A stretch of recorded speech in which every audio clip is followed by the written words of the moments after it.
What's up everyone, welcome back to Saint Seiya Awakening. We're back for another full character review, and this time we're looking at HYPNOS, the 4th SS Saint available in the game and the current banner. Initially I thought I wasn't gonna get him right away, but we went crazy on Wednesday as usual during the stream, so we're gonna look at him on my account.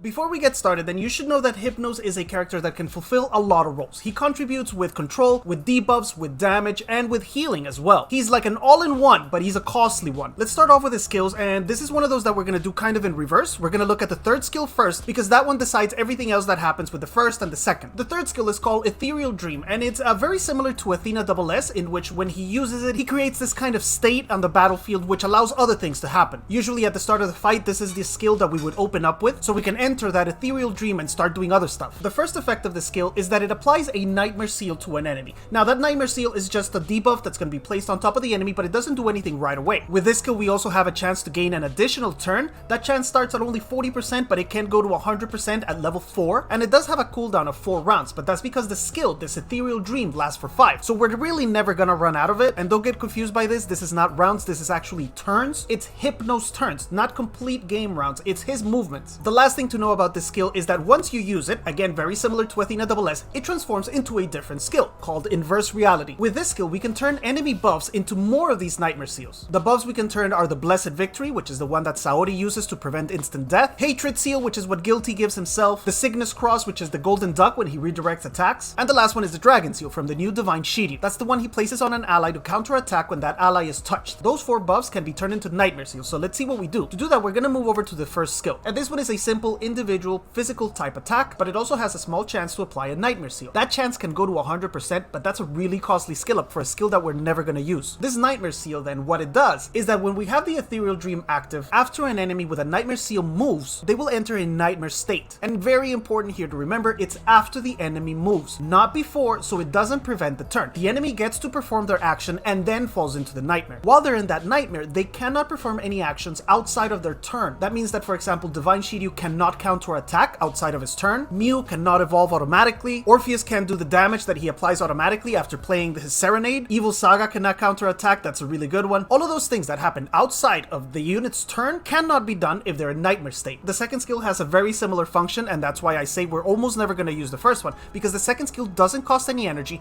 and it applies 2 seals, guaranteed. It also makes enemies take damage when they come out of that nightmare state. In this skill we also find this limit of 2 nightmare seals per enemy unit, and it also specifies that they cannot be purified. There is no unit in the game, at least not that we have so far, that can clean these nightmare seals. Not Arayashiki, not Saori, not the new Divine Shun, nobody can cleanse them. Once an enemy falls into the nightmare stage, they cannot come out either. That is uncleansable as well. We can see pretty quickly then that the purpose of HYPNOS is going to be to accumulate as many nightmare seals on as many enemy units as possible, so we get all of the effects and the ones we're going to look at on the skill 4 activating constantly. And speaking of the 4th skill, let's go check this baby out, because this is where it gets really crazy. So far it wasn't really that complicated, right? He creates a field, then he applies some nightmare seals, and then enemies can't move outside of their turn. Here's where stuff gets crazy. This 4th skill, which is a passive, allows HYPNOS to play one of these 3 cards that you see on screen when his turn starts. Okay, after we activate the Ethereal Dream, HYPNOS will get a chance to choose one of these 3 abilities, and the effect of these abilities will last the whole round until HYPNOS gets a turn again. Only one of these can be active per turn. This passive also has the effect of increasing the damage that units inside of a nightmare receive. It starts at only 1% bonus damage, but it can go all the way up to 20. With skill ups we can also level up these individual skills. We're gonna see how they change after we look at each one of them. First we have Downfall, and this is a skill used to reduce the enemy's speed. When you play it, we're gonna call these cards. When you play the Downfall card, all enemy units that either have a Nightmare Seal on top of them or are already inside of a nightmare will lose 50 speed. You see 80 speed here on screen because mine is level 2, but it starts at 50, so that happens immediately. In addition to that, whenever anyone on the enemy team moves, all of the enemies that are inside nightmares will lose an additional 30 speed. So think about that for a second. It's important because the other cards are very similar in the mechanics. If we can place a lot of enemy units inside nightmares, then every single time any enemy moves, whether they have seals or whether they have nightmares or not, anytime an enemy moves, the people inside the nightmare will have their speed reduced. The same applies to Doom, which is the damage skill. This one will deal a certain amount of damage the second that we use it, and will then deal additional damage to enemies inside of a nightmare when any of their allies move. Lost is the healing skill, and it works the exact same way. When we use it we heal for a certain amount, and this amount is determined by HYPNOS attack. And then when enemies move, if there's one enemy unit inside of a nightmare, that enemy unit will take a little bit of damage and will heal again. All of these 3 skills can be incredibly powerful if we can stack a lot of nightmares. Let me show you where we can check this about the levels of these individual cards, because if I click on them here in the screen, it doesn't do anything. Where we can check is in the Pokédex, because here, when we click on one of these individual ones, it actually tells us the 2 levels. As you can see, the speed one starts at 20, and when we level it up, it goes to 40 speed every time that we reduce. The additional damage multiplier starts at 120, and it can go to 150, while the healing goes from 90% to 130%, and we find something that's not specified over there. This amount of healing can be increased with healing substats. Not that we're purposely going to equip HYPNOS with healing substats, or I don't know, are we? But it's good to know that it does apply. So anyway, HYPNOS looks like he really only has 4 skills, but he has 7 if you add these up. When it comes time to skill him up, it's also a little bit complicated, but not as bad as I initially thought. His first skill is something we're never going to use. The only situation we would use the first skill is if we're silenced, because if we're not silenced, we can use the second one, which has no energy consumption, and there's no reason why we'd apply 1 seal instead of 2. So the first one at level 1, undoubtedly. The second one, I would leave at level 1 for a basic HYPNOS as well, because all we get is a little bit more damage. These 2 nightmare seals are guaranteed. There are no probabilities, they're gonna happen every time we use it. The fourth one, it already starts to get interesting, because here we have probabilities, and every time we got probabilities, we want to get them to 100% if we can. For a basic functional good HYPNOS, I would leave this at level 4, which is where I'm gonna leave it. That's a cost of 12 tomes, and the only thing that we obtain if we take it to level 5 is this missing 30% chance to apply the seal when we use the skill the first time. But remember, we're gonna be using this skill only every certain number of rounds, so I think this 30% missing chance is not worth it. The fourth one is very important as well. The damage increase makes a huge difference, but we also get all of these individual cards to level 2. As we saw, the effect increases greatly. So for a basic functional HYPNOS, I would take this one to 4 as well. That would give us levels of 1, 1, 4, 4, which is 24 tomes. Now let's look at a really strong HYPNOS. The first skill we would leave at level 1 again. Double S units are simply too costly to skill up to invest tomes on this one. The second one is one that is completely, I don't want to say optional, because of course if we have more damage, it's obviously better, but we have to think about the cost in tomes. I would say that for a really good HYPNOS, this can stay at level 3. That gives us 100% more damage multiplier, and it only cost us 6 tomes. Skill 3, if we're going for super HYPNOS, we would take to level 5. This gives us 100% guaranteed nightmare seal when we use the skill the first time. It also guarantees the double turn, and if this is going to be one of your main units, then those 8 extra tomes are worth it. The last one would ideally be at level 5, but really all we get is 5% damage increase, and that's a cost, again, of 8 tomes. If you have the crazy resources to do it, then take it to level 5, but I think a very good HYPNOS can work perfectly with this skill on 4. That gives us levels of 1, 3, 5, 4. That's a total of 38 tomes. Over on his 8th, it doesn't really get easier because he is a unit used primarily in PvP. For that purpose, we need to have all of these areas at 6 out of 6, especially if we're trying to compete at a high level. If you don't have all the resources right away, then I would start with Beta, which gives us HP and status resistance. Then Delta, which gives us HP and resistance to damage, because I think the most important about HYPNOS is that he stays alive. If he dies, all the effects are lost. I would then move to Alpha with physical attack and HP, and lastly Gamma, which gives us physical attack and some resistance to physical crit.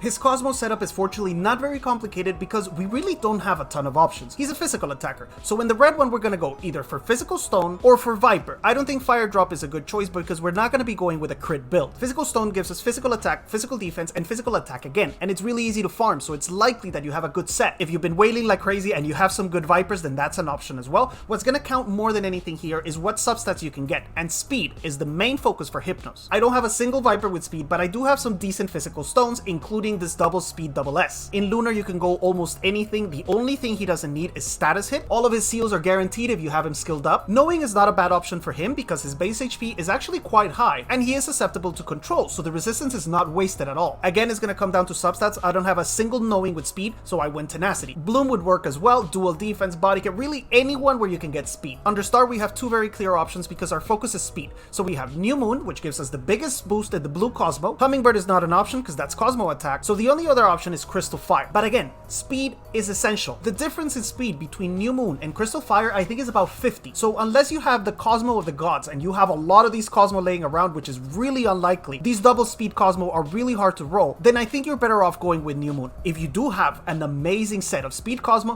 put it on him, go Crystal Fire, and that'll bring your damage up as well. And funnily enough, in Legendary there's also two main Cosmos. The first one is going to improve our damage, which is 2 Horn Snake, not only because it gives us a physical attack stat, but it also increases the damage against units that already moved. Because a lot of HYPNOS automatic attacks happen after the enemy moves, then this is a good option. The other one for survivability would be Rising Dragon Teeth. People are going to be trying to take out your HYPNOS right away, so with Rising Dragon Teeth you can prevent instant death. For example, an Ichi Sagittarius would not be able to one-shot you. I hate recommending this Cosmo because I hate this Cosmo, but what am I going to do? It is actually a really good choice. The other one I've seen around is Decelerator, and this one's good because it gives him a speed main stat, and you can also further mess around with the turns. One of his skills, remember the cards that we saw already messes with turns, but it would allow you to mess with turns and then use a different card, maybe the damage one or the healing one, depending on what you need. In substats, as you can imagine, we're going to be going for as much speed as possible. We need to activate that field at the beginning of the round and start placing seals. That way when the enemy moves, they go into Nightmare. HP, defense, and resistance are going to help you survive and move when your time comes, and physical attack is going to improve your damage. One thing that I don't think is a huge focus on him is a crit level. Unless you're going with some crazy crit build and a really slow HYPNOS, which I don't know why you would do that, then focus on physical attack because that improves your healing as well.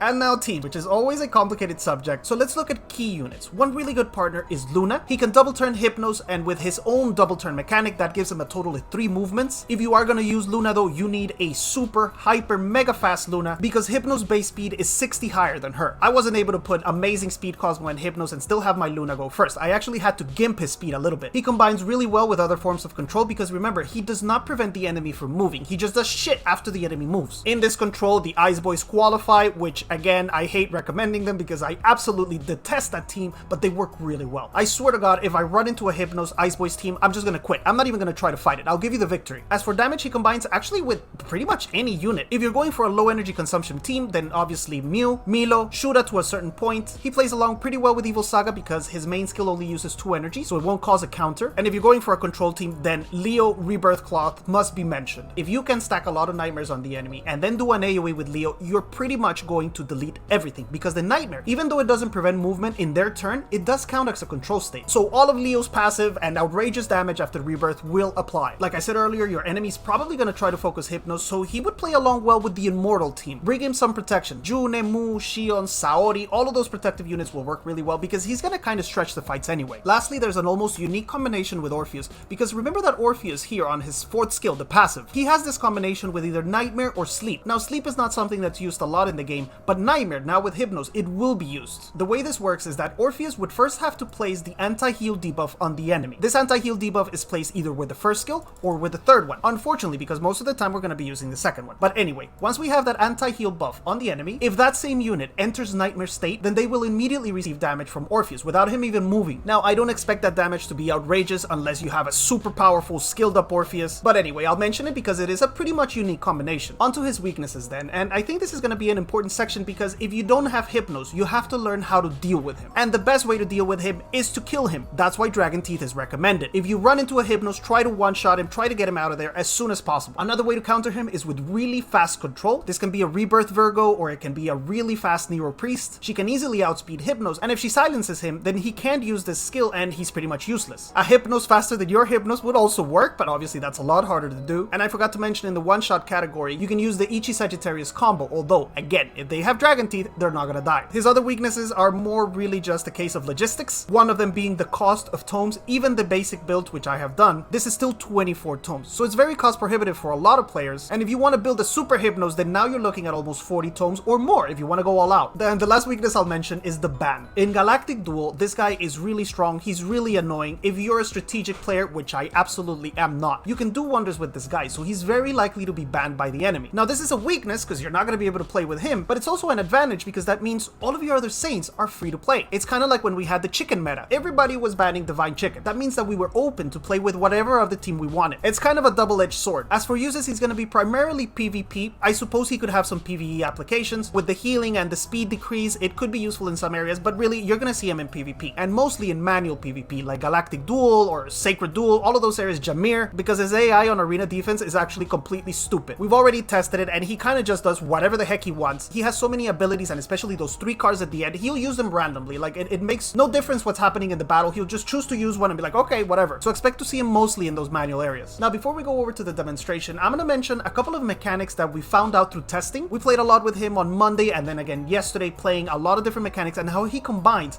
with other units in the game that have interesting mechanics as well. The first one I'm gonna mention, because it was really fun when we found out how it worked, is with Chicken and Pandora. Now remember that the Chicken, once he becomes a chicken, he's uncontrollable. He's immune to absolutely every single state in the game, including Cannon's Triangle. He is also immune to the Nightmare. Hypnos can place his field, put some Nightmare seals on him, but then when Iki does his AoE attack, he falls into the Nightmare on the second movement, but because he can't be controlled in egg form, then he immediately transforms and starts attacking. Automatically transforming counts as coming out of a control state, which means that Pandora, with her passive, will immediately heal him. Pandora doesn't even have to get a turn. It's not like Jamian where you have to wait for his turn and then heal him. No, the chicken will come out of control and Pandora will immediately heal him. It's a really interesting combination, and I have no doubt with all the different things that Hypnos does and all the states and Nightmare and all this crap, there's going to be a lot of really cool situations we're going to see happening with passives. Another very interesting discovery is that Shion's shield can prevent an ally from falling into the Nightmare. That's because when you shield an ally, Shion's Fort skill, the passive, gives him immunity. It starts at 60. If you manage to level it up somehow, it can go to 100%.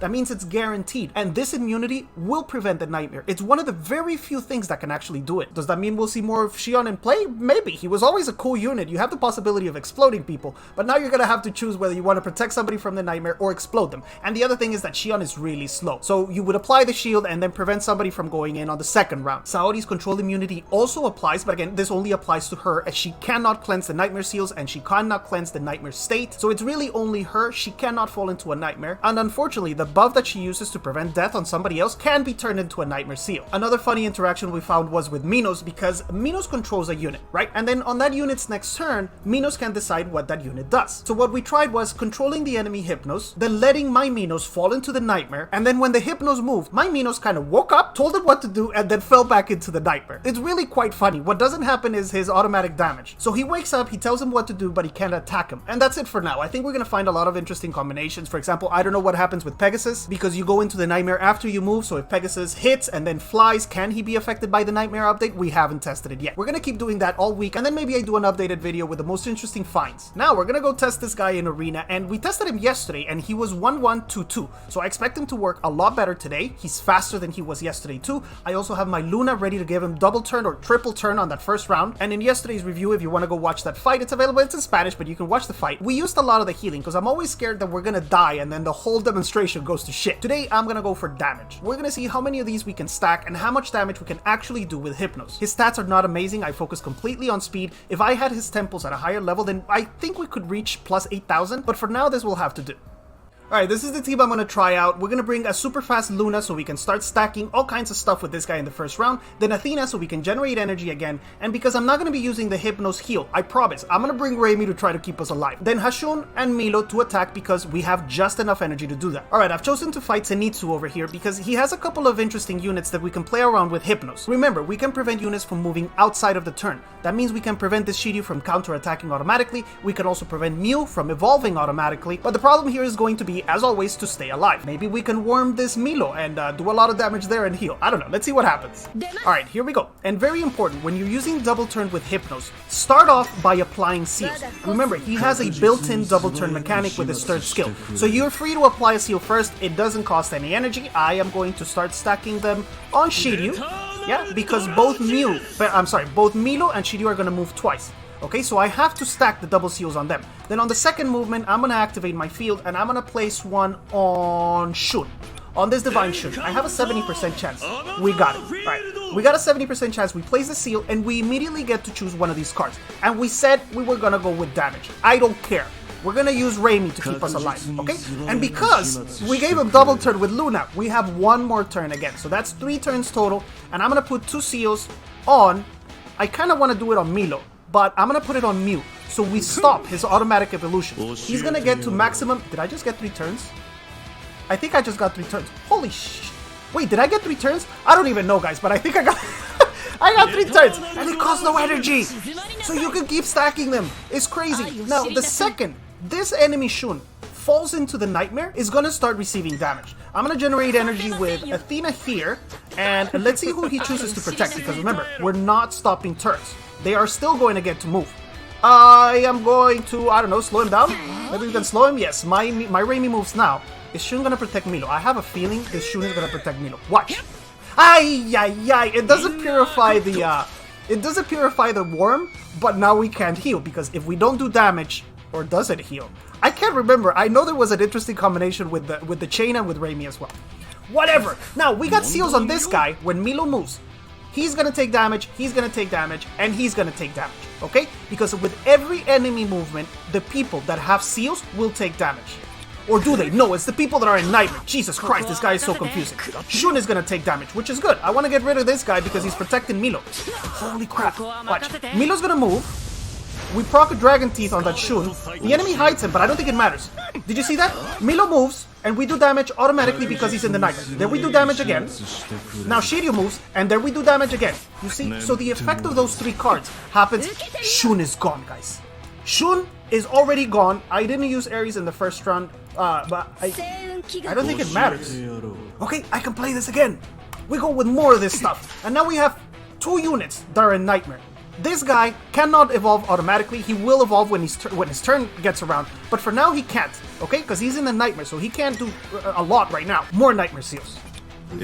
More Nightmare Seals on this guy. We're gonna try to kill everyone with Nightmare Seals. I don't have to activate the field yet. I have 1 more turn, I believe. Yeah, we still have the field. Oh my god! Jesus Crispies! We almost died, guys. We almost died and we can't heal him. We cannot heal him. Oh my god, I'm gonna start getting worms. I need to heal. I need to heal when this Shun moves. Okay? I need to heal when this Shun moves.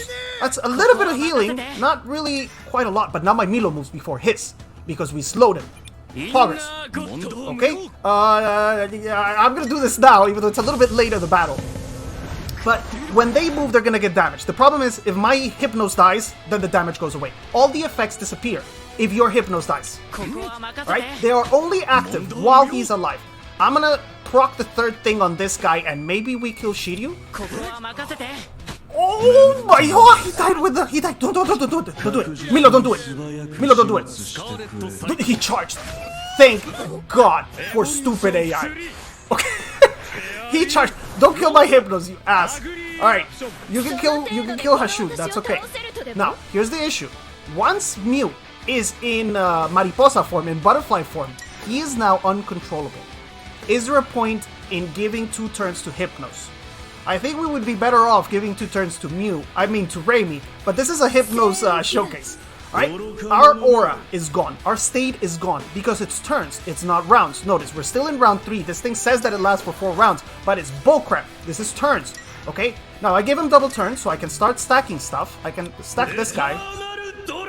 Yeah, with the second one, I'm gonna stack it on Mew because it doesn't matter anymore. This Mew is now uncontrollable, and we didn't proc the 30%. And we're gonna do...